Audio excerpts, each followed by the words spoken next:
Ok, ya se ve la pantalla, ¿verdad? Sí, doctor.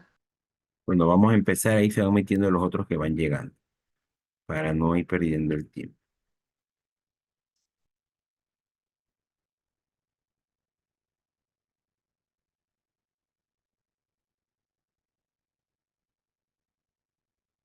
Bueno, hoy vamos a hablar de diabetes. La clase de hoy es diabetes mellitus tipo 2, rol del médico de atención primaria.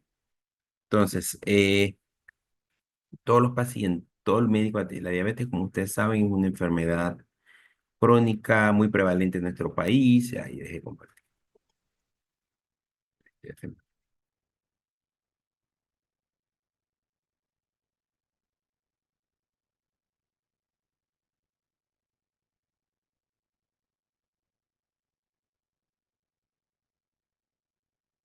La diabetes es una enfermedad crónica muy prevalente en nuestro país y entonces eh, el médico de atención primaria debe estar familiarizado con esta enfermedad desde el momento inicial del diagnóstico, porque muchos de los pacientes son diagnosticados en la consulta externa por el médico de atención primaria. Y la otra asunto es que también debe saber cómo recibir ese paciente cuando ese paciente por alguna razón sale del hospital o de un cuarto de urgencia por alguna complicación. Así que vamos a hablar un poco de esto. El objetivo de esta clase no es que ustedes salgan aprendiendo a manejar diabetes, porque ustedes van a tener en terapéutica una clase bien extensa de los fármacos hipoglicemiantes, de la insulina y todo lo que hay ahora mismo, pero sí que por lo menos cuando van a propedéutica sepan diagnosticar diabetes, cuáles son los tipos de diabetes, los factores de riesgo, el manejo integral del paciente diabético. Porque en los hospitales ustedes van a empezar a rotar y se van a dar cuenta de que la diabetes es muy prevalente en todas las patologías. Muchas veces el paciente llega por otra cosa o lo van a operar y es diabético, o le van a hacer un procedimiento y es diabético. Entonces eso es parte del manejo integral. Ok, entonces la diabetes es un grupo de enfermedades metabólicas. Es un, es una enfermedad metabólica realmente, caracterizada por una hiperglicemia, es decir, hay niveles elevados de azúcar en la sangre y esto resulta en los defectos y que inicialmente tiene que ver con defectos en la secreción de insulina, ausencia de insulina o acción de la misma. Sin embargo, hoy en día ya sabemos que, como veremos un poquito de fisiopatología, existen mucho más elementos que producen la diabetes y que juegan un ámbito muy importante en la fisiopatología de la misma, que llevan hiperglicemia y que no solamente tiene que ver con la insulina, que es la causa primaria, ¿ok? Y esto trae como consecuencia que la diabetes sea una enfermedad sistémica. Entonces, la diabetes es una gran pandemia a nivel global, nuestro país no alcanza eso, y bueno, ya estamos llegando al año 2030 y se espera que para esa época hay aproximadamente 550 millones de personas en el mundo con diabetes, lo que trae como consecuencia un incremento del 51%. Y esto trae como consecuencia que en nuestros países en vía de desarrollo el incremento va a ser mucho mayor de 59% y Panamá no es capaz de eso. Eh, hasta octubre del 2018, en el Censo de Salud Preventiva, eh, que se realizó a casi medio millón de individuos en toda la República de Panamá por más de 30 años, se dio cuenta, se observó que el 13% de los pacientes que se encuestaron mayor de 30 años eran diabéticos. Inicialmente el censo se iba a hacer solamente para personas mayores de 45 años, pero a medida que fueron detectando ya más complicaciones en este grupo de población, decidieron bajar un poco más y se dieron cuenta que ya hay pacientes a partir de los 30 años con hipertensión arterial un 35%, Hoy, ah, diabéticos, que es un 13%. Yo creo que aquí no puse la encuesta del ENSPA, no lo puse, pero en la última encuesta nacional de salud que se hizo en el 2019, que es como una recopilación ya de todos estos datos, la prevalencia de diabetes en Panamá es aproximadamente un 14-15%. Es decir, que es una gran cantidad de pacientes y que digamos que de cada 100 pacientes o de cada, es un 15%, o sea, de cada 100 pacientes, 15 en una área pueden ser diabéticos. Por eso que usted ve que en la consulta externa, ustedes se han dado cuenta, siempre hay dos o tres diabéticos por ahí dando vueltas. Y en las familias también. Entonces, el problema con la diabetes es que no es una enfermedad simple ni leve, es una enfermedad multisistémica. Esa toxicidad de esa glicemia a largo plazo afecta a muchos órganos. siendo la diabetes la principal causa de ceguera en la población laboralmente activa con retinopatía diabética. Muchos pacientes van al médico o van inicialmente, comienzan a tener disminución de la agudeza visual, van a una óptica, luego un optómetra y se dan cuenta que el problema no es un problema de refracción, sino que es un problema de ocular, lo mandan al oftalmólogo y el oftalmólogo lo revisa y se da cuenta que hay datos de retinopatía diabética. La nefropatía diabética es una de las principales causas de enfermedad renal terminal en nuestro país. La otra causa es la hipertensión arterial, esto que ustedes lo han visto en nefrología.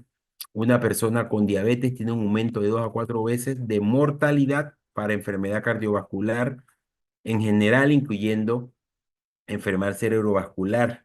Los diabéticos tienen un riesgo de 8 a 10 veces mayor para eventos cardiovasculares, es decir, infarto y miocardio. La neuropatía diabética es la causa principal de amputaciones no traumáticas en el mundo. Es decir, como ven, ahí como veremos ahora, aquí estamos viendo que es una enfermedad sistémica. Inclusive hoy en día, la diabetes es un factor de riesgo para desarrollar deterioro cognitivo vascular. Entonces, tú puedes ser un paciente de muchos años, 70, 80 años, ahora que estamos viviendo mucho más, que el paciente es hipertenso diabético, no tuvo un control adecuado durante su vida y eventualmente va a desarrollar el deterioro cognitivo vascular, es decir, un tipo de demencia, ¿no? Entonces, tradicionalmente, y ustedes probablemente vieron algo de esto en propedéutica, porque me parece que la doctora Guadalupe habla algo de esto en propedéutica. Tradicionalmente la diabetes se ha clasificado en tipo 1, tipo 2 y otros tipos de diabetes. Tipo 1 es, bueno, es la clásica diabetes que se conocía como diabetes juvenil o diabetes de la infancia, y la tipo 2 que es la que está más asociada a sedentarismo, factores socioeconómicos, factores genéticos. Y los otros tipos de diabetes, por ejemplo, pacientes con enfermedades, digamos, diabetes inducida por fármacos, es decir, pacientes con alguna patología autoinmune, que tienen mucho tiempo usar esteroides, pacientes que llegan a tener algún tipo de infección a nivel del páncreas, crónicas, pacientes, digamos, postpancreatitis, pacientes que tienen pancreatitis aguda o que llegan a desarrollar pancreatitis crónica, donde hay un defecto ya en la misma función o en la estructura del páncreas o en su función, que trae como consecuencia diabetes, cánceres de páncreas, ya en ciertas poblaciones más avanzadas, cuando uno tiene un paciente eh, de 60, 70 años o diabetes muy tardía, pacientes de 50 años o 60 años, sobre todo de 60 años en adelante, que no tienen los factores de riesgo típicos por un diabético tipo 2, que es lo que uno espera en esas edades, buscar cáncer de páncreas como una causa probable. Y bueno, la diabetes estacional, que ustedes saben que se da en las mujeres del embarazo. Eso lo tuvieron que haber visto en obstetricia. Entonces, clásicamente, la diabetes tipo 1 básicamente es la diabetes que se da en la niñez y que se alcanza a la adolescencia. Inclusive hay unos artículos ahora que algunos pacientes que están debutando con diabetes mellitus tipo 1 de forma tardía, 20 hasta 30 años pudieran debutar. Y que hay que hacer algunas cosas. Hay una guía europea que ahora mismo acaba de salir para tratar de determinar si en un paciente, por ejemplo, de 30 años, si factor de riesgo típico para diabetes tipo 2 yo pudiera determinar si es tipo 1 o tipo 2 y hay que medir una serie de anticuerpos, pero bueno, este no es el objetivo de esta clase. Eso lo darán cuando ya den endocrino. Nada más para que conozcan, pues, que las principales etiologías de la diabetes tipo 1 es de origen autoinmune por un cuadro viral previo, una predicción genética o una inflamación autoinmune, se destruyen las células betas del páncreas y por lo tanto no se produce insulina. Entonces la diabetes tipo 1 es el páncreas no produce insulina y al no producir insulina, obviamente va a ser hiperglicemia crónica. Por tanto, el tratamiento del diabético tipo 1 es insulina hasta la fecha. A diferencia del diabético tipo 2, como veremos ahora, que la fisiopatología es muy variada, es multisistémica y el páncreas, si bien es cierto, la célula beta no produce cantidades suficientes, si la célula beta, es cierto que la célula beta todavía puede producir insulina, no lo produce en cantidades suficientes para controlar el metabolismo de la glucosa. ¿Ok? Entonces, tipo 1 se destruyen completamente las células del páncreas, beta del páncreas, y hay que dar, y no se produce insulina, y obviamente hiperglicemia, y el tratamiento es insulina. En el tipo 2 como veremos ahora, es multifactorial, y que a pesar de que la célula beta produce insulina, no es suficiente para controlar el metabolismo de la glucosa. Entonces, la diabetes tipo uno hay una prevalencia, 0,5% generalmente, 50% de los pacientes, casi dos tercios de los pacientes tienen de 16 a 18 años al momento del diagnóstico. Hay factores de riesgo como obesidad infantil, sobrepeso al nacer, historia familiar, anticuerpos contra los islotes, que son los anticuerpos antigangliósidos, que son los que propone el Grupo Europeo de Investigación de la Diabetes para la guía europea o el Grupo Europeo de Investigación de la Diabetes para tratar de determinar si hay diabetes en estos pacientes de 30 años, 20, 30 años, tipo uno. Y casi siempre la diabetes tipo uno se asocia a otra enfermedad autoinmune, a otras tiroidopatías, a otras endocrinopatías, por ejemplo, los pacientes tipo uno están asociados casi siempre a hipotiroidismo, ¿ok? Y como vemos aquí en esta figurita, obviamente el tratamiento, además de la dieta, el ejercicio para los niños, es el manejo con insulina. Ya la diabetes tipo 2 es la que más prevalencia tiene, ¿ok? La edad de diagnóstico ha disminuido. En nuestro país ha disminuido mucho más. Aquí esta es una estadística un poquito más antigua del Lancet 2016, que te decía que la edad de diagnóstico disminuyó a los 52 años en 1900 a 46 años en el 2000. Hoy en nuestro país estamos viendo pacientes diabéticos más jóvenes, 35 años, o gente o pacientes obesos, con obesidad mórbida, con factores de riesgo socioeconómicos que obviamente debutan mucho a edades más tempranas.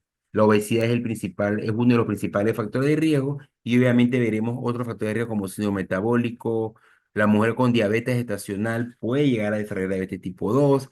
El síndrome de ovario poliquístico también es una causa importante a largo plazo de factores de riesgo para desarrollar diabetes gestacional. Cualquier pregunta que tengan me la van diciendo al momento que vamos a andar. Entonces, cuando yo era estudiante como ustedes, por allá por el año ¿qué? 2000, mi clase de terapéutica y de endocrino solamente dice que se pensaba que la diabetes tipo era por tres mecanismos. Uno, que se producía hiperglicemia, obviamente por disminución de la masa de las células beta del páncreas y obviamente disminución en la secreción de insulina.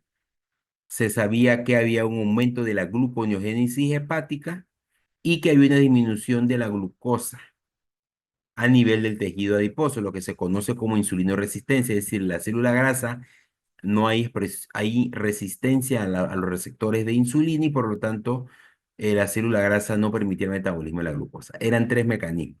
Ya para el año 2009, este autor de Fronzo habló del octeto de Fronzo, donde además de ver los tres clásicos elementos que mencioné previamente, se conoce ya que a nivel del intestino hay unas hormonas que son incretinas, que son unas hormonas que se liberan inicialmente cuando yo como y que producen un estímulo muy importante en la secreción de insulina por parte de la célula páncreas. Y se vio que en los pacientes diabéticos también había disminución de ese efecto incretina. También se comenzó a ver que había un aumento en la secreción de glucagón por las células beta alfa del páncreas. Obviamente eso trae como consecuencia hiperglicemia. Había alteraciones en la resorción de la glucosa a nivel del riñón. Había una disminución de la captación de glucosa a nivel del músculo. Y también había disfunción a nivel de neurotransmisores asociados a lo que tiene que ver la saciedad. Entonces, porque a nivel del cerebro también hay receptores que veremos ahora. Entonces ya esto amplió un poco más el espectro de la fisiopatología de la diabetes tipo 2 y trajo como consecuencia que nosotros entonces ya supiéramos un poco más o entendiéramos o comprendiéramos un poco más por qué la diabetes es una enfermedad sistémica, una enfermedad metabólica sistémica y que va más allá solamente de un defecto de las células beta, que es alteraciones del metabolismo de la glucosa y este metabolismo de la glucosa, al ser la glucosa el componente energético fundamental del organismo, que me produce combustible rápido para la función celular, hay afectación en diferentes sistemas. Entonces ya para el 2022 ya se comparte este cuadro, que lo traigo del Lancet y que habla de aproximadamente 11 mecanismos. Obviamente hay unos dos o tres más que todavía se están estudiando, pero estos son los más importantes y vamos de lo básico, ¿no? De lo que ya hablamos, de la disfunción de las células beta del páncreas a nivel a disminución de la masa y trae como consecuencia disminución de la función, nuevamente un aumento, hay defectos en la señalización de las células alfa y aumento de glucagón, hiperglicemia.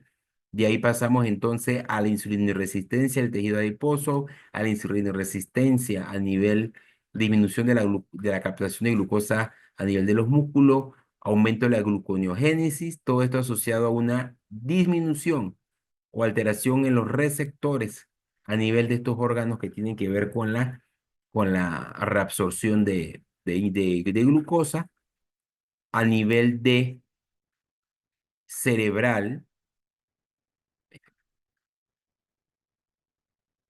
el efecto incretina, ¿no? Ahí vemos el efecto incretina a nivel del intestino.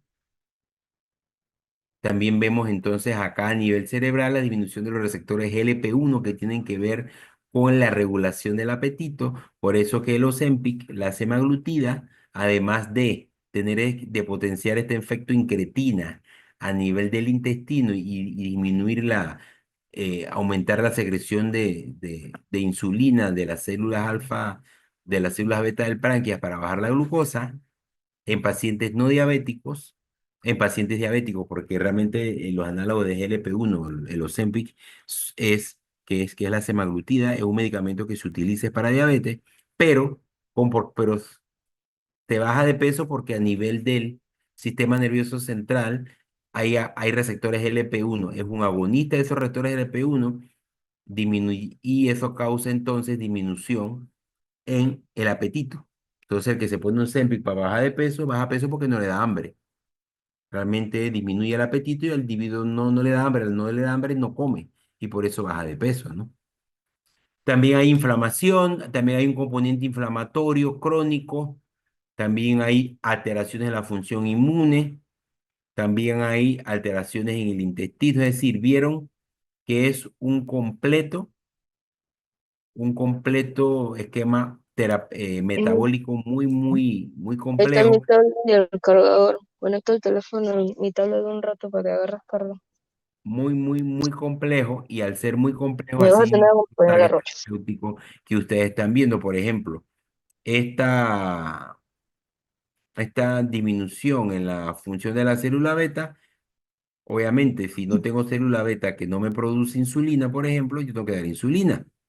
Algunos fármacos que ya no deberíamos usar tanto como son la insulina son secretarios, es decir, estimulaban la secreción de las células beta que todavía tienen algo de insulina para la que lo produjeran.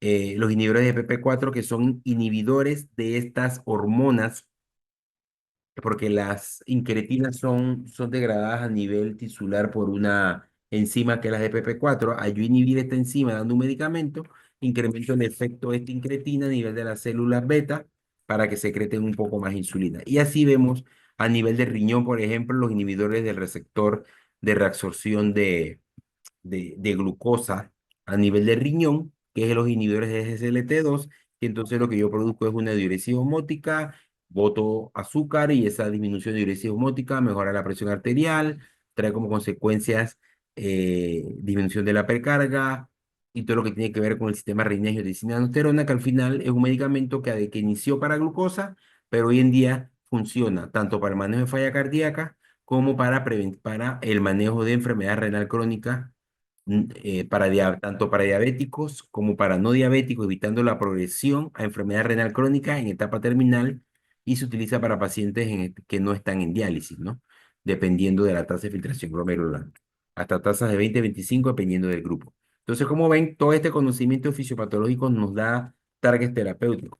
Por eso que se hace un poquito más complejo el manejo de la diabetes tipo 2, porque hay que conocer un poquito más de bioquímica, hay que saber cómo funcionan los fármacos, hay que saber las dosis, hay que saber muchos de estos fármacos, por ejemplo, los SLT2 por ejemplo, los inhibidores PP4 requieren ajustes con tasa de filtración glomerular. Entonces, hay que saber esto. Pero el médico de atención primaria con este tsunami de diabetes va a tener tarde o temprano que aprender a manejar esto. Por eso que ustedes ya deben ir conociendo esto. Entonces, ¿cuáles son los factores de riesgo para diabetes tipo 2? Como ven, estamos haciendo más énfasis en diabetes tipo 2 porque al final es la mayor prevalencia. De las dos tipos de diabetes, la que más prevalece a nivel de la edad adulta, casi en un 85% es la diabetes tipo 2. ¿Ok? Porque el niño o el adolescente es captado por el pediatra. Bueno, el médico de atención primaria también lo puede captar, obviamente. También lo puede captar y lo debe captar. ¿Ok? Pero yo supongo que en pediatría habrán hablado algo más de diabetes tipo 1 y tipo 2. Porque cuando ya nos llega, cuando ya, por ejemplo, yo que veo adultos, cuando me llega a mí, ya me llega el tipo 1 ya diagnosticado, que pasa del pediatra al internista que lo vea, o que tiene un endocrinólogo pediatra y pasa entonces al endocrinólogo de adultos, pero cuando llega complicado al hospital, el que lo ve es el internista porque el endocrinólogo no ve más consulta externa, ¿no? Entonces, por eso es que va el tipo 1. Pero el médico de atención primaria, médico general, puede captar al tipo 1. Entonces, ¿cuáles son los factores de riesgo para diabetes tipo 2? Básicamente, historia familiar de diabetes. Si mi papá es diabético, mi mamá es diabética, yo tengo una alta probabilidad. Tengo esa carga genética ahí de llegar a ser diabético si yo no tomo las medidas necesarias para evitar eso. Y si soy obeso, tengo que bajar de peso. Si soy muy sedentario, tengo que hacer ejercicio. Si tengo una dieta alta en carbohidratos, tengo que hacer. Para tratar de, hasta cierto punto, retrasar que yo pueda ser diabético porque la carga genética es importante. La obesidad también, el sedentarismo. Nosotros los latinoamericanos, por esta combinación de afro con español, tenemos una carga genética importante que nos predispone a esto. Estos valores que vemos aquí, que lo explicaremos más adelante, esto es intolerancia a la glucosa en ayuna, intolerancia a la glucosa y una glucosilada en estos valores, que ya veremos qué es lo que se conoce como prediabetes, ¿ok? Ya clasificado por la ADA, que es la Sociedad Americana de Diabetes, como prediabetes, que es lo que se conoce como prediabetes, ¿ok? Historia de diabetes gestacional, mujeres que fueron diabéticas gestacionales durante su embarazo tienen mayor riesgo de desarrollar diabetes tipo 2 más adelante. El hipertenso, obviamente, porque la hipertensión también se asocia a factores de riesgo, como ya lo hemos conocido.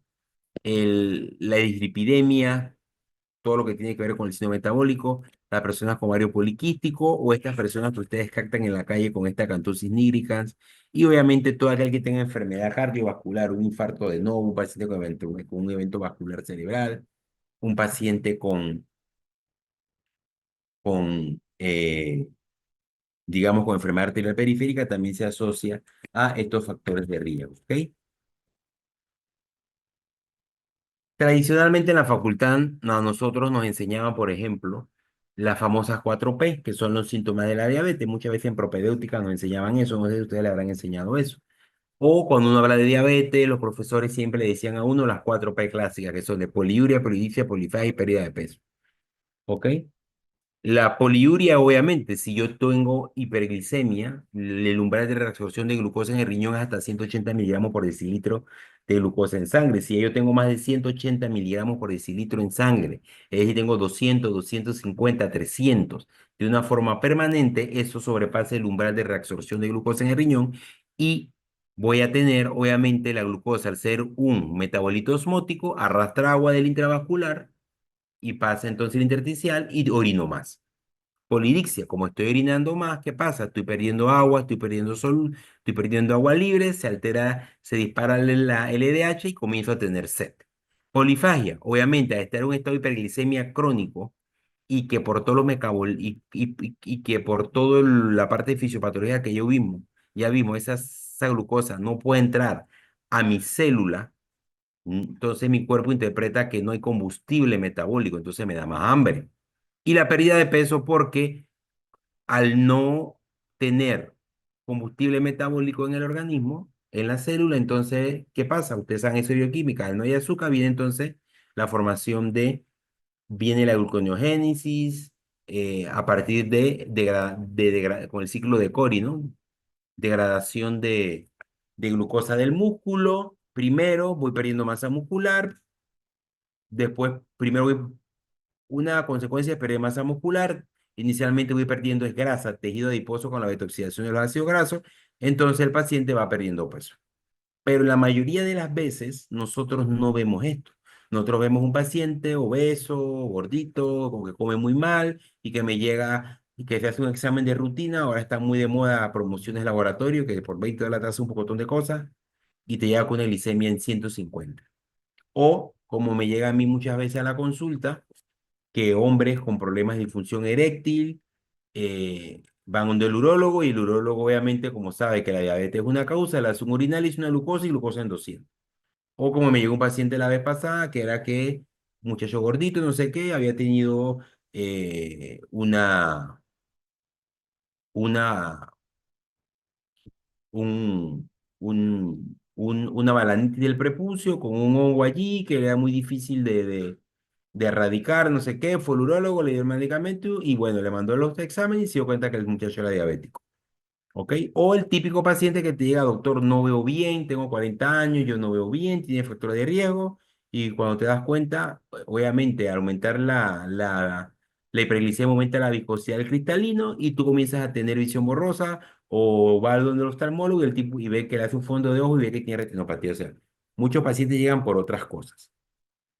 Entonces, un paciente joven que le llegue a usted, por ejemplo, es muy típico una onicomicosis o una tiña cruris o un hongo o dermatitis seborreica, por ejemplo, y tiene factores de riesgo que usted sabe, mm, obeso, hipertenso o con una ingesta calórica muy importante, descarte diabetes. Porque estas 4P casi siempre se ven en el paciente bien descompensado, que te llega ya con un estado hiperosmolar o una cetosis diabética. La mayoría de las veces llegan con un examen que se le hace por otra cosa, por complicaciones de la diabetes, ¿no? O el paciente este que llega que está teniendo parestesia en las manos, en las piernas, y al final lo que está teniendo es una retinopatía, una polivinopatía diabética. Entonces, esto es muy importante. ¿Cómo yo hago el diagnóstico de historia de diabetes? Además de la historia clínica y el examen físico, las 4P, los factores de riesgo cardiovasculares, las infecciones asociadas a la hiperglicemia, porque bueno, puede que tenga pérdida de peso, puede que también tenga poliuria, pero no cumplo las 4P, que es cuando estoy muy catabólico, ¿ok? Yo requiero, eso me da la sospecha clínica, pero yo requiero entonces, además de tener la sospecha clínica, el diagnóstico de diabetes, y como usted verá más adelante, la mayoría de enfermedades endocrinológicas requieren una medición objetiva, ya sea, por ejemplo, de la diabetes de la glicemia, la tiroides, la prueba de tiroidea, cuando hay hiperalteronismo hay que medir las hormonas, o sea, toda la enfermedad endocrinológica depende mucho de una medición de laboratorio. Entonces, para yo poder decirle a un paciente que es diabético y para hacer mi diagnóstico de diabetes, yo requiero la comprobación bioquímica, es decir, yo tengo que medir la glucosa. En ayunas tengo que hacer una serie de pruebas. Entonces, los criterios de diabetes establecidos, y esto lo saqué de todos los años, en la Asociación Americana de Diabetes, en el año, todos los años en enero, saca algo que se llama Standard of Medical Care in Diabetes. ¿Ok? Aquí dice 2024, pero la acabo de revisar y es la misma de 2025. ¿Ok? Ya veremos algunas gráficas de 2025. Entonces, eso es un folleto que ustedes pueden bajar, está gratis en Google. Usted pone Standard of Medical Care 2025 ADA y le va a salir. Y ahí sale, es un librito, es un folleto como de 250 páginas, donde ellos hacen una evaluación completa del paciente diabético, desde el diagnóstico inicial, la clasificación de la diabetes, cómo se maneja la prediabetes, el tratamiento de dieta, ejercicio, el paciente diabético que coexiste con hipertensión, con dislipidemia, con obesidad. También hablan de el paciente niño y adolescente que vive con diabetes y cómo se maneja, inclusive el manejo de la hiperglicemia, el manejo de la hiperglicemia. Así que yo le voy a mandar esta clase para que la tengan, porque realmente a mí no me interesa que se sepan todo el folleto. El que lo quiere leer, perfecto, excelente. Me interesa que sepan las cosas que estamos haciendo aquí, porque al final, ustedes como médico de atención primaria, esto es lo que tienen que saber. Ahora, cuando ya vayan a 12 y den endocrino, van a ahondar mucho más. Y como todo esto se va actualizando, puede que alguna de estas cosas en un año que ustedes van a llegar a 12 ya hayan cambiado. Pero al día de hoy, ¿cómo llega el criterio de diabetes? ¿Cómo es el diagnóstico de diabetes? Uno, con una glucosa en ayuna mayor de 126. La glucosa en ayuna normal es de 100 hasta 100, de 70 a 100. Por debajo de 70 es hipoglicemia. Algunos laboratorios por ahí ponen que 110, no, no, es 100. ¿Ok? De 70 a 100 es lo normal, 71 a 100. Por debajo de 70 es hipoglicemia. Entonces, una glucosa en ayuna mayor de 126 miligramos por decilitro. El ayuno es definido como, bueno, la persona antes de tomarse el examen tiene que pasar las 8 horas anteriores sin tener ninguna ingesta calórica. Yo a los pacientes les digo que sean 12 horas mejor. Es decir, que si yo el examen me lo voy a hacer a las 7 de la mañana, la última hora que yo voy a comer es a las 7 de la noche. Y tengo que tener una cena ligera, una ensalada, un pollito asado, nada de carbohidratos, ¿ok? Pero con este valor, este criterio que dice glicemia en ayuna mayor de 126 debe ser repetido. Es decir, con un solo valor de 126 miligramos por decilitro en ayuna, yo no puedo decirle al paciente que es diabético. Este valor debe ser repetido la siguiente semana. Es decir, que yo requiero dos valores mayores de 126 con una semana de diferencia para poder decirle al paciente que es diabético. Ok.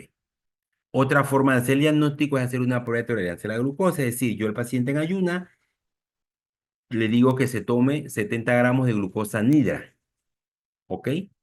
Por ejemplo, una Coca-Cola de lata tiene 35 gramos de glucosa, normal. Es decir, que imagínense que usted tiene que tomarse dos Coca-Colas de lata en la mañana y hacerse una prueba de tolerancia a la glucosa. Usted se toma esos 70 gramos de glucosa nidra en ayunas y a las 2 horas el laboratorio le mide el azúcar.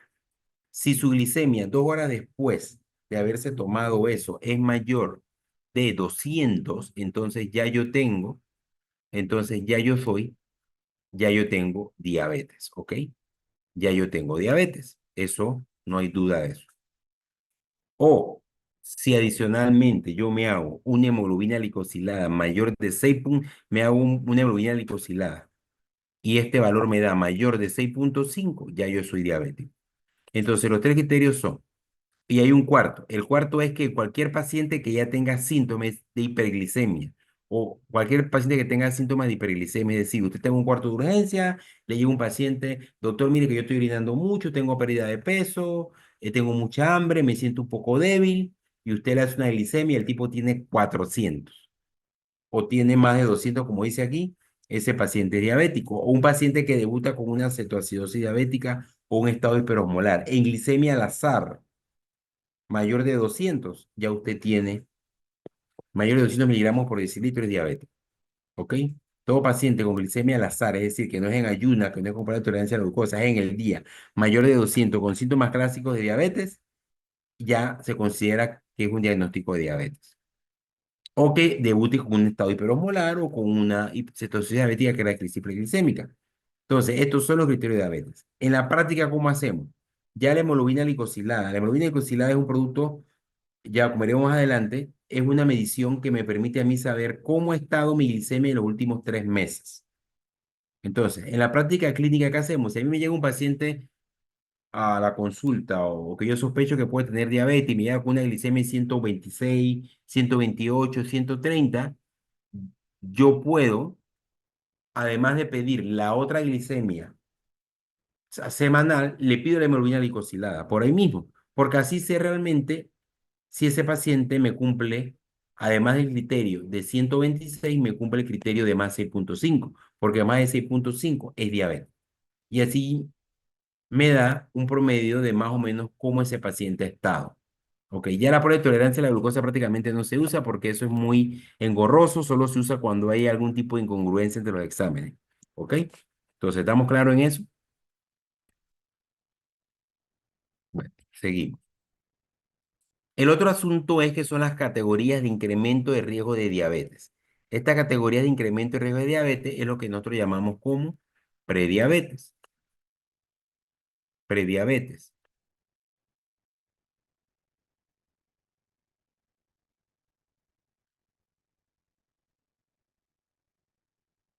Prediabetes, es decir, aquel paciente que su glicemia de ayuna no esté mayor de 126, pero que esté mayor de 100. Todo paciente que tenga glicemia de 100 a 125 se considera prediabético.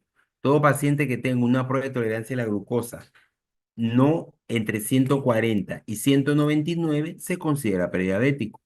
Todo paciente que tenga una hemoglobina glicosilada entre 5,7 y 6,4 se considera prediabético. Entonces, estos pacientes que están en incremento de riesgo de diabetes o prediabetes son los que yo tengo que captar inicialmente para poder hacer las medidas terapéuticas de pérdida de peso, algunos, algunas estrategias farmacológicas se pudieran hacer, pérdida de peso, mejorar dieta, ejercicio, para evitar que en el tiempo este paciente eh, llega a ser diabético. Así que esto, si vamos a hacer a nivel de prevención primaria, este es el grupo. En atención primaria tenemos que tener mucho énfasis en eso. Entonces, estos son los pacientes a los cuales yo tengo que hacer tamizaje por diabetes. Acuérdense que cuando uno hace una prueba de tamizaje, uno la hace para captar una enfermedad. Las pruebas de tamizaje nosotros las hacemos en individuos asintomáticos para captar una enfermedad, sobre todo en estados tempranos, es decir, digamos en estado de prediabetes o captar una diabetes que no esté tan avanzada. Entonces, ¿qué paciente yo debo hacerlo? Todo el que tenga obesidad, índice de masa corporal mayor de 25 o mayor de 23 si son asiáticos. Cualquiera persona que mi papá, mi mamá sea diabético, debería hacerse, por ejemplo, una medición de glucosa al año. O si tiene obesidad o alguna otra cosa más, hemorroida glicosilada. Digamos que todos los panameños tenemos que hacerla porque todos somos afroamericanos, latinos, todos estamos enredados.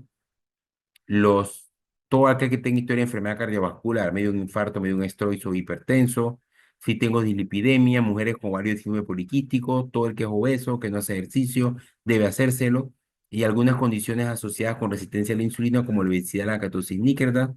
Los pacientes con prediabéticos deben hacerse estas pruebas de tamizaje. ¿Con qué llego a las pruebas de tamizaje? Lo hago con glucosa, la prueba de tamizaje, glucosa en ayuno, hemoglobina glicosilada. Esas son las pruebas de tamizaje que yo hago para diabetes. Glucosa en ayunas, hemoglobina glicosilada. No es necesario hacer prueba de tolerancia a la glucosa, ¿ok? Y debe hacerse cada año. En mujeres quienes fueron diagnosticadas con diabetes estacional, deben hacérselo por lo menos una Ah, vez entonces, al año. Una mujer ¿qué que tal? fue diabética gestacional, y ustedes saben que la diabetes gestacional, una vez que el niño nace, eso en teoría, eso deja la mujer, ya no vuelve a ser diabética. Entonces, si yo fui diabética gestacional, nació mi niño y ya mi glicemia se normalizó, por lo menos una vez al año, yo debo, por lo menos una vez al año, yo debería, después que yo doy a luz, lo hago al año siguiente y después cada 3 años. Cualquier paciente que no tenga estos factores de riesgo debería comenzarse el tamizaje de diabetes a los 45 años, ¿ok? Y si el resultado es normal, usted debe repetirse por lo menos un intervalo mínimo de 3 años, pero esto puede variar dependiendo de los factores de riesgo del paciente. Entonces, cuando yo tengo un paciente diabético ya conocido o un paciente de no diabetes, yo debo hacer algunas preguntas en mi historia clínica, lo que tiene que ver con la evaluación, eso se conoce como la evaluación integral del paciente diabético. Uno verá que inició la diabetes, con qué síntomas inició, porque si un paciente inició con una crisis hiperglicémica, quiere decir que ese paciente venía descompensado hace mucho tiempo. O si es un diabético tipo 1 que está yendo cada vez al hospital por crisis hiperglicémica, quiere decir que hay un problema de adherencia. Ver qué tratamientos previos ha tenido y respuesta, porque hay pacientes que han pasado de hipoglicemiantes orales, sobre todo en diabético tipo 2, a insulina, o saber si la insulina la causó hipoglicemia, ver la frecuencia y si ha estado hospitalizado mucho tiempo, porque si un paciente diabético entra al hospital cada 3 meses o cada 2 semanas, quiere decir que algo está pasando. Hay un componente socioeconómico, no pueden comprar los medicamentos, no se puede alimentar adecuadamente o es un problema de adherencia. Ver la historia familiar, porque es importante ver si hay historia de enfermedades autoinmunes, sobre todo diabético tipo 1 y buscar complicaciones micro y macrovasculares. Ver qué otras comorbilidades hay, ver si hay neumopatías o anemias, sobre todo porque en los pacientes anémicos, como veremos ahora, la hemoglobina glicosilada no es adecuadamente evaluada. ¿Qué otras cosas tiene que ver el paciente diabético? La salud dental, porque el paciente diabético está en riesgo de desarrollar caries, desarrollar abscesos dentarios, y eso causa mucha morbilidad, la retinopatía, si ha habido cambios en la historia de sus medicamentos, las visitas al médico, ver la historia social, ver si es un paciente que puede tener una buena adherencia a la dieta, ver la parte económica, ver si en verdad el paciente puede comprar, hacer una dieta adecuada, ver si hay alguna alteración en el comportamiento, porque el paciente diabético, sobre todo el de nuevo, cuando ve que además de tomar medicamentos, tiene que hacer ejercicios, tiene que cambiar completamente su dieta, eso causa mucho estrés psicosocial. Si fuma, si toma, si tiene abuso de sustancias, qué medicaciones ha tenido, las vacunas y todo ese tipo de cosas hay que saber. Hoy en día que estamos muy, que ya a través de la inteligencia artificial de los celulares, veremos un cuadrito más adelante, que hay dispositivos electrónicos de monitorización subtérmica de la glucosa. Yo me puedo colocar un medidor subtérmico de glucosa y que es como Bueno, como los anticonceptivos que ustedes en ginecología que se colocan subdérmicos, asimismo se coloca el dispositivo de glucosa y me manda una señal celular y durante todo el día me estoy monitorizando la glucosa. O en los niños que se utiliza mucho lo que son las bombas de insulina. Yo coloco este dispositivo transdérmico de glucosa y entonces me coloco también una bomba de insulina subdérmica y como el niño es más difícil sobre todo cuando son pequeños, en edad escolar, controlar lo que comen. Entonces, el dispositivo va, eso sobre todo en diabéticos tipo uno, el dispositivo entonces va distribuyendo la cantidad de glucosa la cantidad de insulina en base a la cantidad de glucosa que yo estoy dando. Entonces, si el niño, por ejemplo, un amiguito le ofreció un chocolate y el azúcar se le subió a 300, entonces ahí mismo el dispositivo le alerta y le va dando la cantidad de glucosa que necesita para llegar al basal o lo que se estima que debe tener a nivel postprandial. Igual, sirve mucho para alentar a las madres para el riesgo de hipoglicemia. Entonces es muy importante eso, ¿no? El examen físico, ya veremos más adelante un poquito más de eso, y la evaluación de los laboratorios, que también lo veremos. ¿Por qué? Porque a ese paciente yo tengo que establecer un plan de tratamiento y decirle, bueno, señor, usted pesa tanto, tiene que reducir tanto de peso, tiene que ir a un nutricionista para mejorar su dieta, estos son los medicamentos que va a tomar y los objetivos de glucosa que usted debe tener son estos, los objetivos de lípidos deben ser estos. Ahora veremos más adelante eso. Porque el paciente diabético es un paciente que hay que estar motivándolo, no regañándolo, motivándolo. Y cada visita que viene, si llegó a la meta que yo le establecí, felicitarlo y animarlo a que siga. Y si no llegó, entonces ver por qué no fue. Si fue que no pudo comprar el medicamento, si tiene problema para ajustarse a la dieta, si tiene alguna alteración social o económica que no le permite comprar. Porque la diabetes es una enfermedad que se controla, pero si yo no la controlo, como vimos en las diapositivas al inicio, la catástrofe que se me viene es muy, muy alta. Y es una enfermedad muy mórbida, que causa mucha morbilidad, mucha discapacidad. Porque si fuera que te vas a morir de una vez de un solo golpe, no, tú quedas con un infarto, quedas con una falla cardíaca, quedas con una retinopatía, quedas con una neuropatía, una amputación, entonces te va mermando tu calidad de vida a ti y a tu familia. Te discapacita, ya no puedes trabajar, entonces todo esto es muy, muy mórbido. Es importante que nosotros como médicos nos apoyemos también en el manejo integral de la diabetes del oftalmólogo para hacer el screening por la retinopatía. Todo paciente diabético tipo 2 de nuevo debe ir inmediatamente, una vez yo hago el diagnóstico de diabetes, al oftalmólogo para ver si hay retinopatía. ¿Por qué? Porque como la diabetes mellitus tipo 2 no se capta, es muy difícil saber cuándo inició, porque a veces al principio hay una oscilación muy, muy importante de la glucosa, entonces la retinopatía puede desarrollarse desde antes. Eh, a diferencia del diabético tipo uno que si cuando es niño, yo sé por estudios epidemiológicos que a los 5 años de inicio de la diabetes tipo uno si el individuo no se controla, ya se desarrolla retinopatía y nefropatía. ¿Ok? En el adulto también, la retinopatía diabética está muy asociada a la nefropatía. Es decir, que si yo gasto un paciente diabético de nuevo y ya tiene retinopatía, muy probablemente ya está teniendo un grado de nefropatía diabética.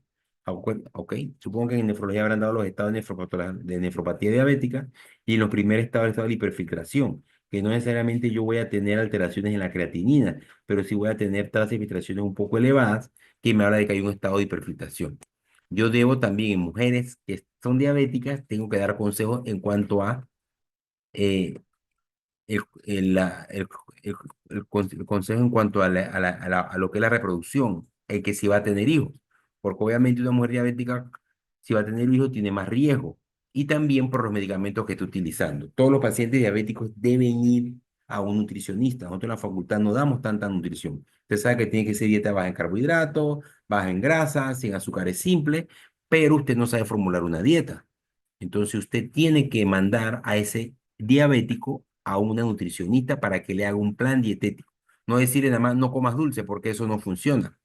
El tipo no va a comer dulce, pero va a comerse una montaña de arroz. O va a comer arroz, poroto y ensalada de papa, como come la gente en Panamá. Estás comiendo tres carbohidratos, que si bien es cierto son complejos, pero son tres carbohidratos. Entonces, eso es importante. Esto que ponen aquí tiene que ver con la salud mental del paciente. El paciente tiene que ser referido a un psicólogo para que lo ayude a comprender su enfermedad y a que tenga conciencia de la misma. La parte dental es muy importante. La parte de los pies. A los diabéticos hay que revisar los pulsos periféricos para ver si no están disminuidos. y también la sensibilidad, porque tanto la circulación como la sensibilidad pueden estar alteradas y me pueden orientar a una neuropatía diabética de la sensibilidad o a una enfermedad arterial periférica y ambas pueden causar amputaciones.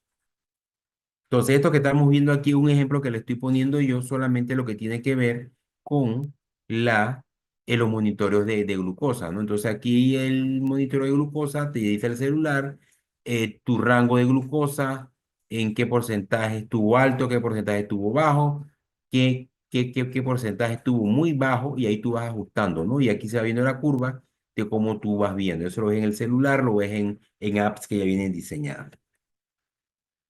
Veremos esto más adelante, es lo mismo, porque además de hacer todo esto, yo tengo que evaluar el riesgo cardiovascular del paciente. Ya sabemos que el paciente diabético, solamente por hecho de ser diabético, ya es de riesgo cardiovascular moderado, ¿ok?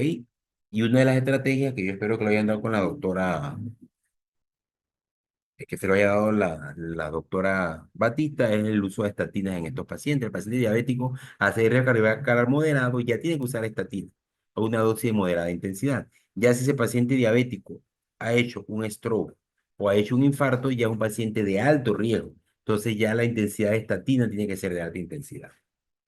Entonces, por ejemplo, otras cosas que en esta guía nueva traen es la disfunción metabólica es lo que anteriormente se conocía como hígado graso. Hoy en día, dentro del manejo de la diabetes, siendo una enfermedad sistémica, además de ver los lípidos, además de ver eh, la parte de la presión arterial que veremos ahora, además de ver la glicemia, yo tengo que ver si ese paciente no está haciendo una disfunción hepática, está haciendo una disfunción hepática metabólica, es decir, lo que se conoce como enfermedad hepática esteatóxica asociada a disfunción metabólica. Y la enfermedad hepática esteatóxica asociada a disfunción metabólica, que yo supongo que lo están dando en gastro, con el doctor Adames, el MALS, lo que antes era el NASH, y la diabetes mellitus es una causa muy importante. Y solamente pongo este cuadrito para que recuerden que como tengo un paciente con esteatosis hepática o difusión hepática esteatóxica asociada a disfunción metabólica, tiene que utilizar esta escala que se llama el FIT-4 y si es más de 3 usted entonces sabe que es un paciente que tiene alto riesgo de cirrosis y ese paciente hay que hacerle una elastografía hepática y tiene que ser evaluado por gastro para la valoración adecuada. Antes de esta clasificación, uno se quedaba con un ultrasonido hepático, que el ultrasonido te dijera estatosis hepática leve, moderada o severa, te quedabas allí y vigilabas. Pero hoy en día se sabe que con la estratigrafía tú puedes detectar estados tempranos de fibrosis porque al final la enfermedad hepática asociada a disfunción metabólica puede llegar a cirrosis. Entonces, la diabetes mellitus, la enfermedad hepática grasa asociada a disfunción metabólica, asociada a diabetes mellitus, o sea, es decir, puede llegar a cirrosis. Es decir, yo puedo tener un paciente cirrótico que no es por alcohol, que no es por hepatitis, que no es por hepatitis viral, que no es hepatitis autoinmune, es simplemente un diabético que nunca se controló y su hígado graso y llegó a cirrosis. Es decir, que el hígado graso o la esteatosis hepática no alcohólica, que es lo que se decía antes, era la manifestación hepática de la diabetes mellitus. ¿Ok? Era la manifestación hepática de la diabetes, era la manifestación hepática de la diabetes mellitus. ¿Ok? En un momento se llegó a llamar enfermedad hepática del diabético. Pero hoy en día ya sabemos que este término es mucho mayor porque también la obesidad puede causar MALS. Entonces, la mano es la diabetes. Entonces, eso para que lo tengan en cuenta porque es muy importante.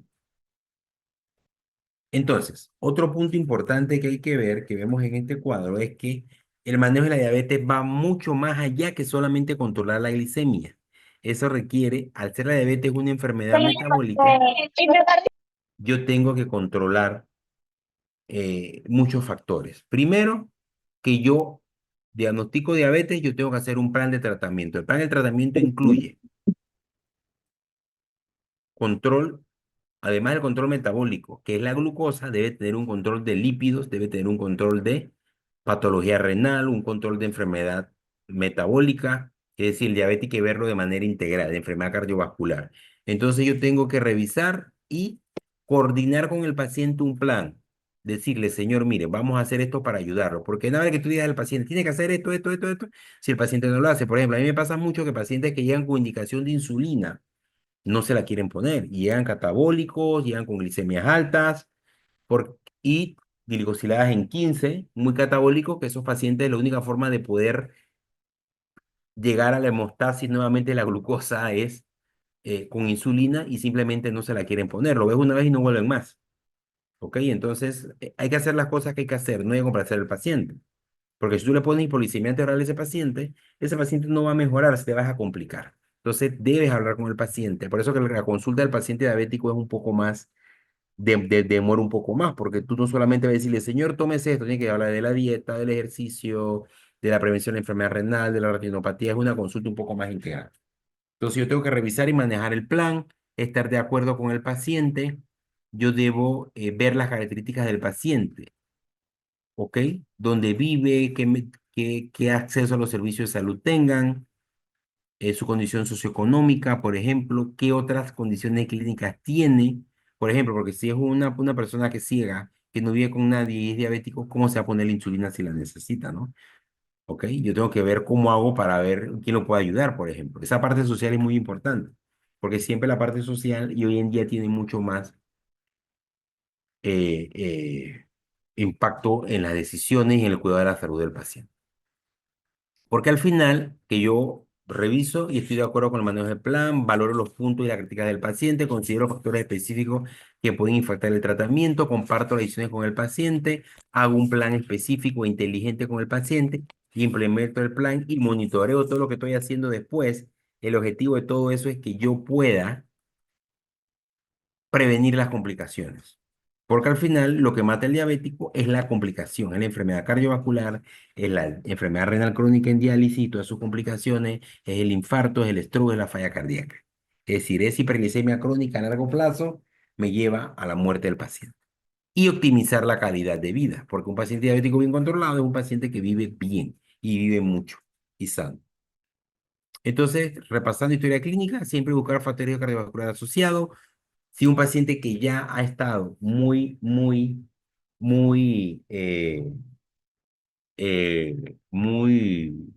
yendo al hospital muy frecuentemente, entonces tengo que ver qué es lo que está descompensando. Cada vez que yo tengo un paciente diabético descompensado es o porque no se toma el medicamento, o es porque tiene una infección, o es porque tiene un infarto, o es porque tiene un stroke, ¿ok? O es porque no está haciendo la dieta. Entonces siempre hay algo que el paciente diabético lo descompensa. A veces son enfermedades, a veces son poca adherencia al tratamiento médico de la fármaco o poca adherencia a la dieta. ¿Ok? Y eso hay que tenerlo en cuenta siempre. Y buscar siempre lesión blanco, buscar complicaciones microvasculares que son la retinopatía, la neuropatía diabética y la nefropatía diabética. Y buscar ya complicaciones también macrovasculares, enfermedad cerebrovascular, infarto agudo de miocardio, enfermedad arterial periférica, falla cardíaca. Entonces, estas son las cosas que yo debo tratar de buscar.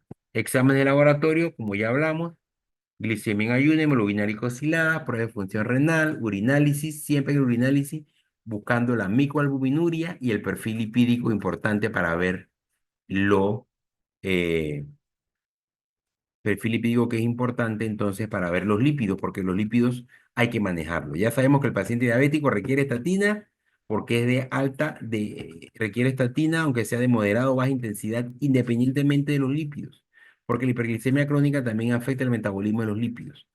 ¿Ok? Obviamente hay escenarios en los cuales si un paciente diabético con dieta se controla y está en las metas de LDL que yo quiero, probablemente ese paciente yo pueda negociar si le doy estatina siempre o doy un manejo intermitente. Pero siempre debe iniciarse con los lípidos.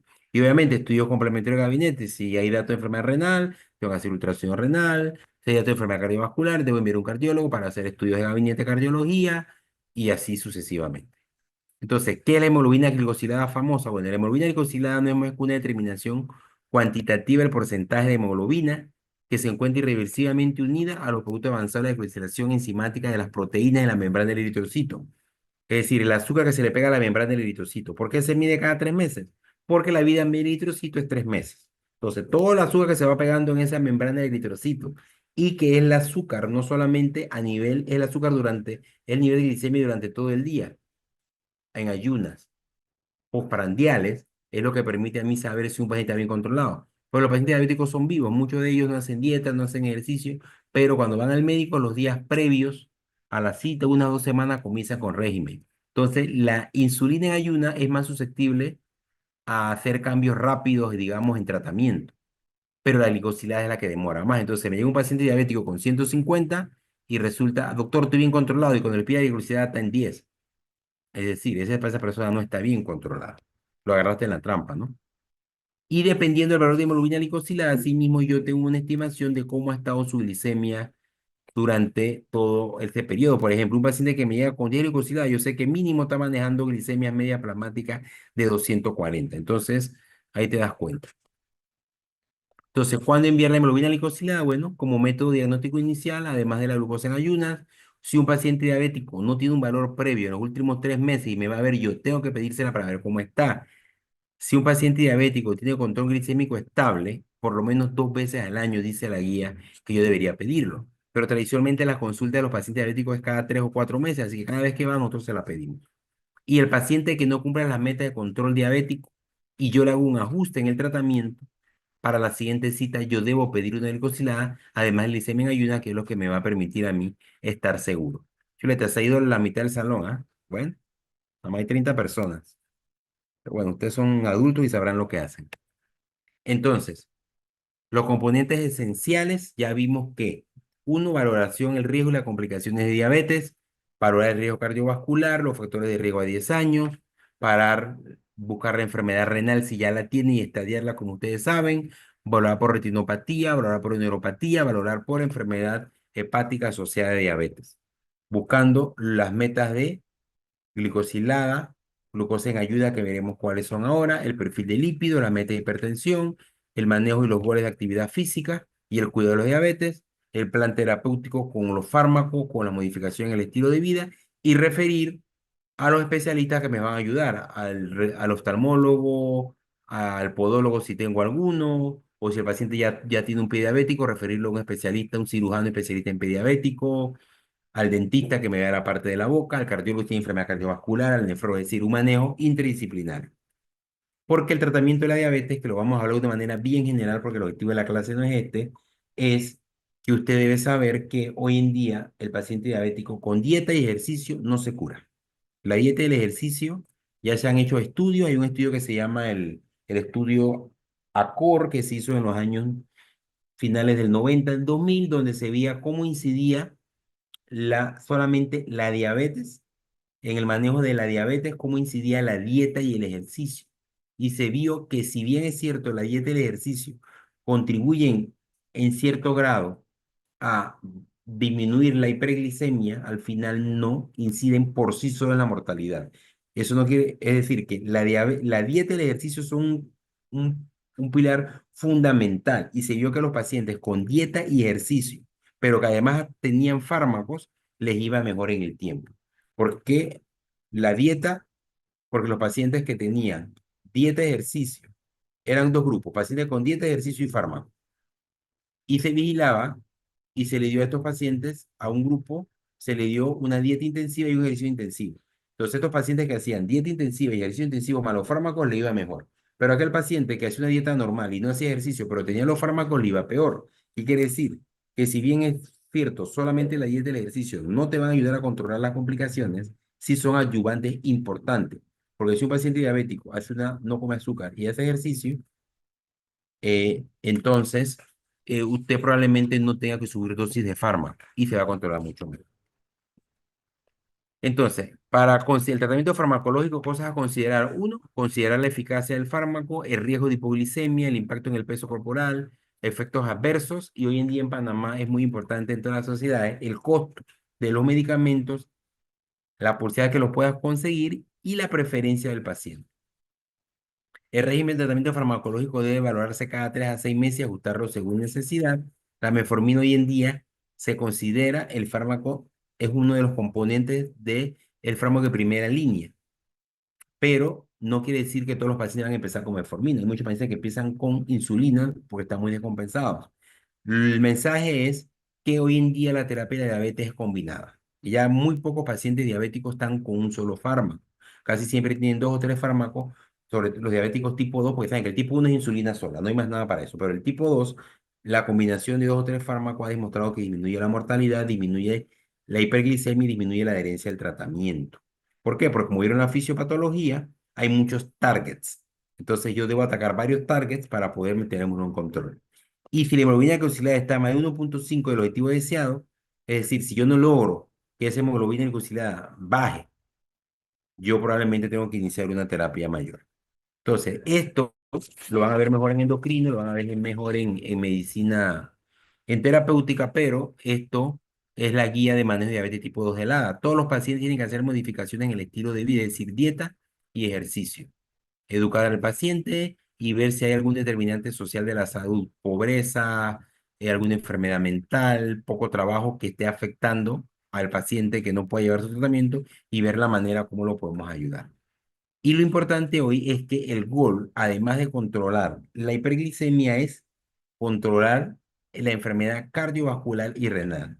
Es decir, hoy en día nosotros contamos con fármacos que ya se consideran modificadores de la enfermedad, y es decir, los inhibidores de SGLT2 y los GLP-1 han visto que en pacientes diabéticos han disminuido la progresión de enfermedad renal y han disminuido las complicaciones cardiovasculares y la mortalidad cardiovascular. Entonces, sabiendo ya que el paciente diabético muere al final de estas complicaciones, por eso es que llamamos que son fármacos modificadores de la evolución de la enfermedad.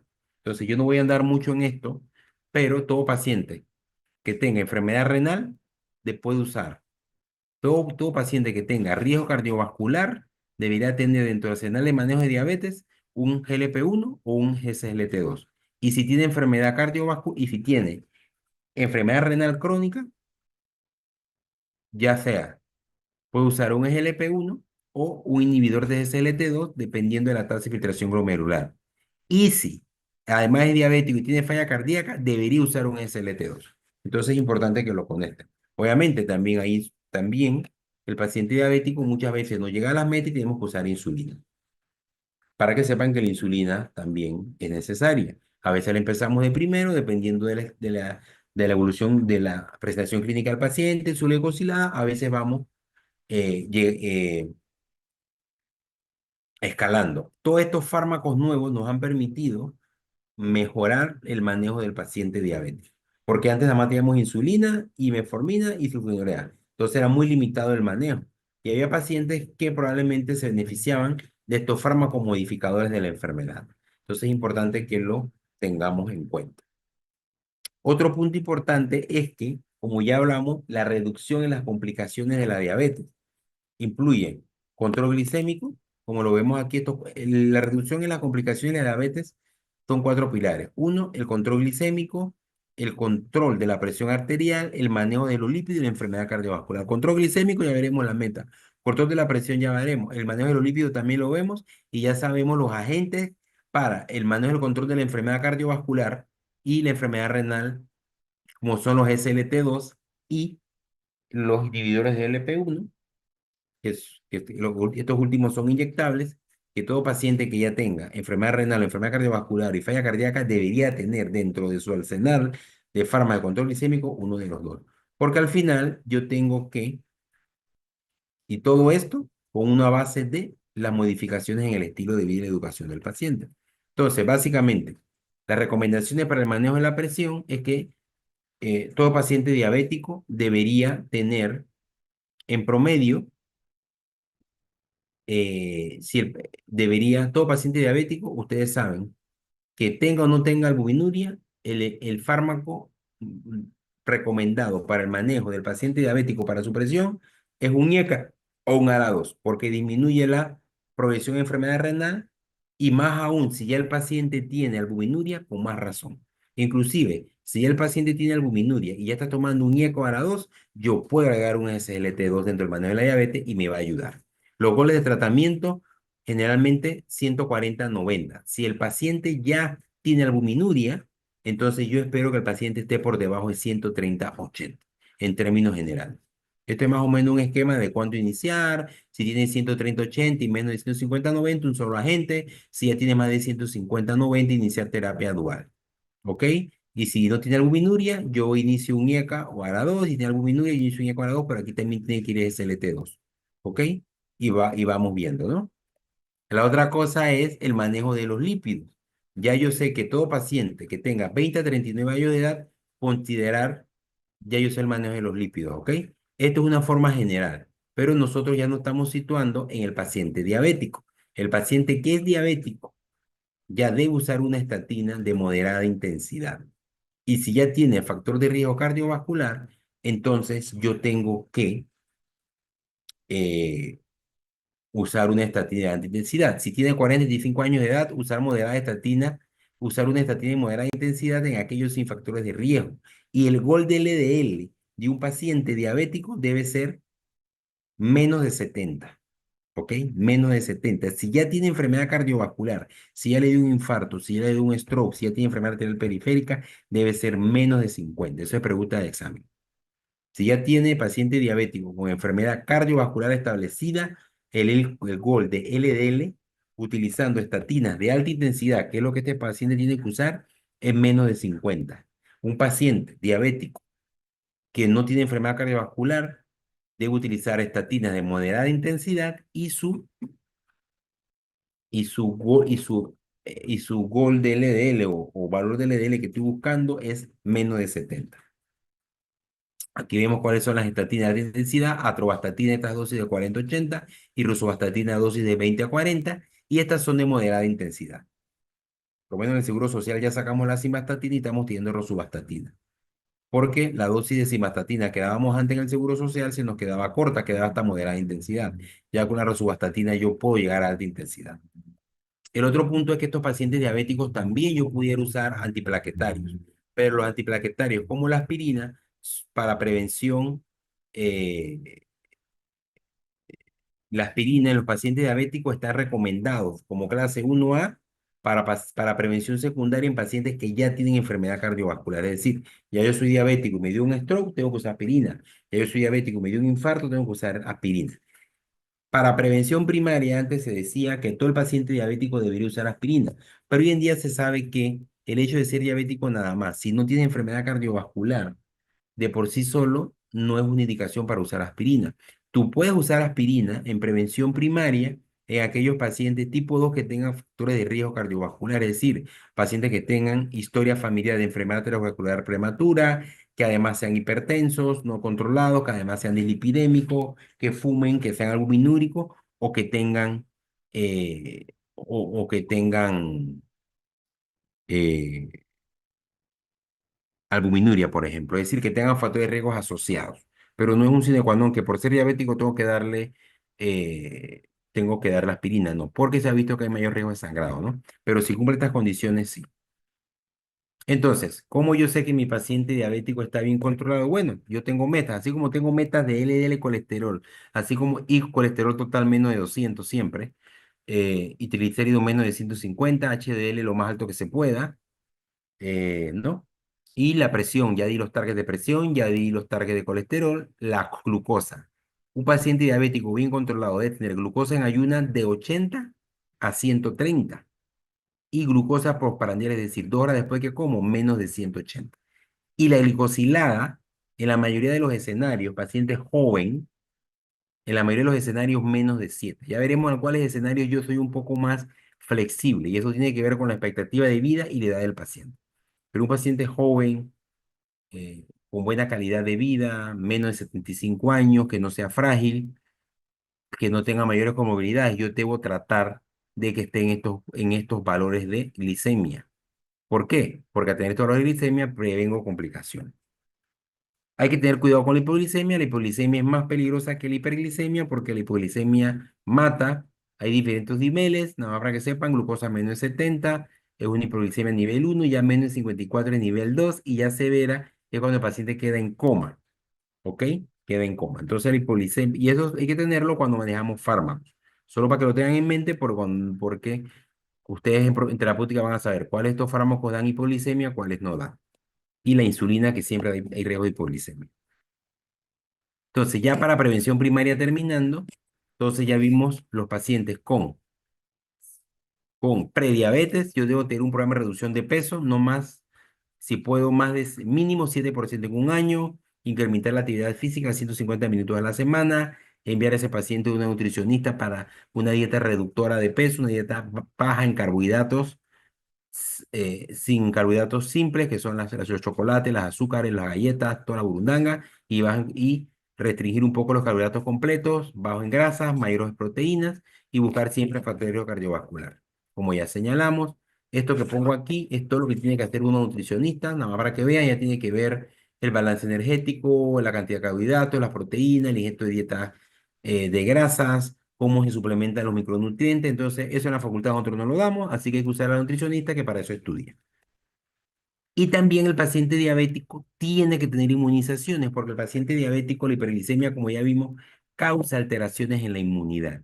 Entonces, estas alteraciones en la inmunidad los predisponen a infecciones. Entonces, el paciente diabético tiene que vacunarse. El adulto tiene que vacunarse, tiene que ponerse su vacuna anal contra la influenza, grupos de riesgo, es un grupo de riesgo para usar vacuna del virus sin ser respiratorio en adultos, la vacuna antineumocóxica, la hepatitis B, el tétano, la difteria y obviamente la vacuna de COVID también.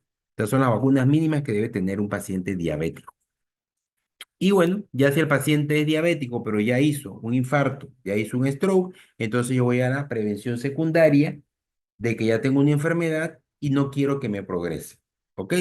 Control estricto de glicemias periproprandiales, monitoreo estricto del perfil lipídico, vigilar y aquí también incluye el manejo de la otra enfermedad, es decir, del infarto, que todo lo que tiene que tener, del stroke, lo que tiene que tener, de la enfermedad renal crónica, vigilar por ese avance, esas complicaciones micro y vasculares, la visita al oftalmólogo y la visita al diabético. Esto es lo que le estaba hablando de aquellos escenarios en los cuales yo no soy tan estricto en el control de glucosa. Si es una persona joven con buena salud, lo ideal es que yo tenga mi hemoglobina glicosilada menos de 7 y lo más pegado a 6,5.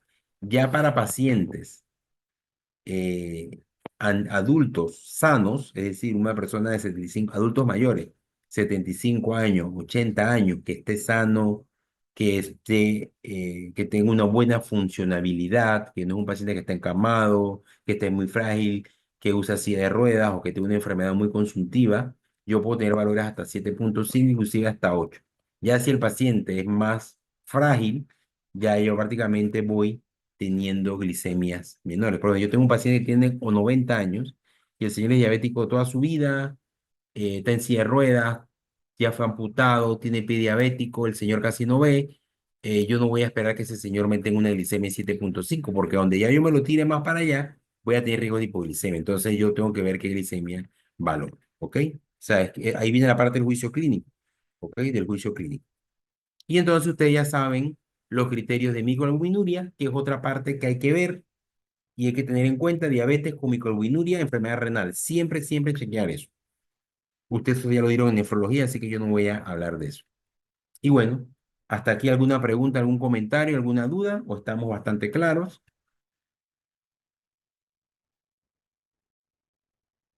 Bueno, o se quedaron dormidos. Díganme, pues.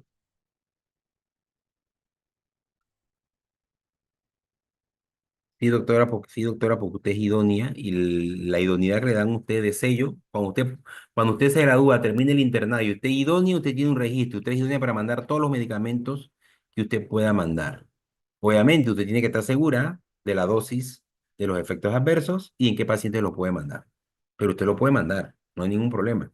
Usted puede recetar hasta narcótico, doctora. Fentanil puede recetar.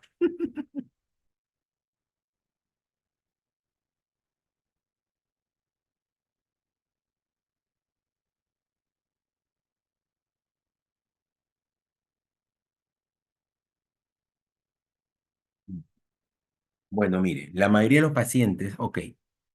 Hay situaciones, por ejemplo, los diabéticos tipo 1, prácticamente esos pacientes no son vistos. Cuando ya pasan a la edad adulta, por ejemplo, esos pacientes no son vistos por atención, por medicina general.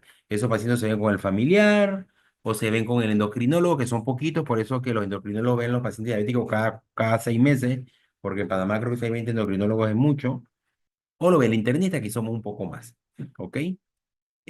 Pero la mayoría de los pacientes diabéticos todos regresan a la comunidad. Eventualmente usted lo vuelve a ver, porque usted lo ve porque va por un resfriado, usted lo ve porque va por una infección urinaria, usted lo ve porque quiere un control de salud.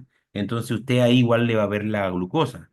No que si el paciente va porque le dio, digamos, le dio dengue y tiene la glicemia en 500, dice, no, no, no, yo no más tengo el dengue, vete a ver la glucosa. No, usted tiene que verlo integral.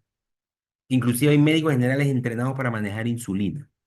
que esa es la transición que ustedes tienen que hacer, porque los médicos generales de la vieja guardia, muchos no manejan insulinas, entonces le da miedo y se quedan entonces el paciente con dosis tope de fármacos orales, que ya se sabe que un paciente que está a dosis tope de metformina y de enclamida después de 3 meses y la glicosilada sigue alta en 10, 11, ese paciente requiere insulina o requiere otra cosa. Entonces el médico general debe familiarizarte con estos fármacos porque no hay suficiente especialista para manejar el diabetes.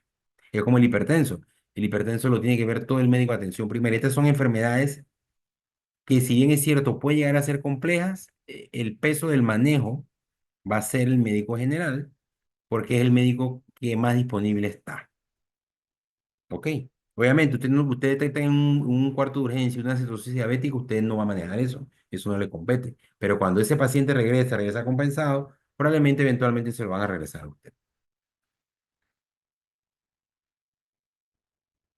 ¿Alguna pregunta?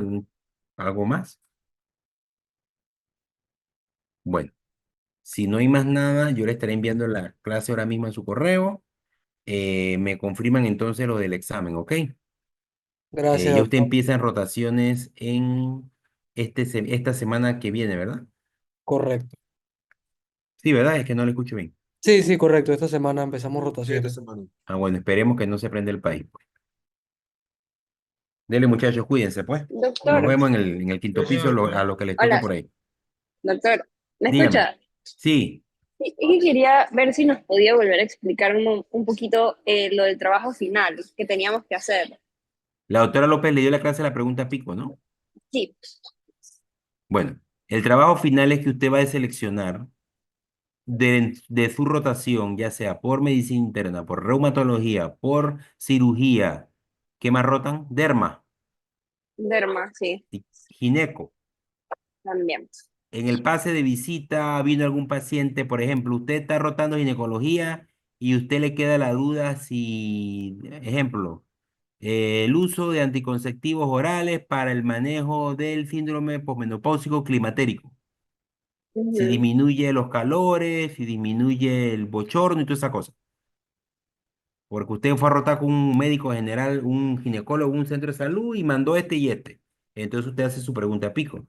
Mujeres de 50 años con síndrome climatérico sintomático, ese es su P, su población. Mujeres de 50 años con síndrome climatérico eh, sintomático, por ejemplo. Intervención, uso de anticonceptivos con estrógeno solo. Comparación, uso de anticonceptivos con estrógeno y progestágeno. El outcome, disminución de bochorno y resolución de los síntomas. Entonces, esa es su pregunta pico. Y usted va a buscar estudios de investigación, artículos, guías clínicas que le respondan esa pregunta pico. Y usted lo va a Mm. presentar. Y usted, el grupo pasado, pasa que yo creo que no habíamos quedado cómo lo íbamos a presentar, ¿verdad? No, usted dijo que se lo tenemos que mandar como antes de que acabara el periodo de rotaciones Ok. para revisión. Usted me Ajá. lo tienen que mandar, ok, porque el grupo pasado, es que se nos pasó con tanto enredo. El grupo pasado Ujú. al final me mandó un video. O sea, cada grupo mandó Ah, un video desde su trabajo. ok. Usted me lo manda, por ejemplo. Ok, usted son 3 meses de rotación, ¿verdad? Sí, correcto. Ok, al finalizar el primer mes de rotación, me tienen que mandar, usted me lo manda a mí, yo lo distribuyo entre la doctora López y la doctora Llorente para Ujú. revisárselos.